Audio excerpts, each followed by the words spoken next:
Hello guys, দেখো মই মোর নিজ হাতে একটা পুঁই শাকের গাছ আর একটা চাল কুমড়ার গাছ গাড়ছিল। কার জায়গায় কি বলে জানি না, কিন্তু আমার রংপুরের ভাষায় এটা পানি কুমড়ার গাছ বলে।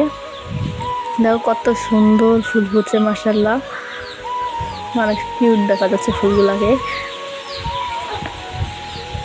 অল্প কয়েকদিনে গাছটা দেখো অনেক বড় হয়ে গেছে। এই একটা অলরেডি একটা খাইছি, আর একটা ধরছে, এটা মাছি নষ্ট করে দিছে। আর একটা আছে, আমি খুঁজতেছি, খুঁজেই পাওয়ার লাগছে না কোন জায়গাটা আছে। কত সুন্দর গাছটা বড় হয়েছে অল্প কয়েকদিনে। নিজে হাতে কিছু গালে ভালোই লাগে। এই যে অবশেষে খুঁজে পাচ্ছি ভাব, কিন্তু পাচ্ছি না।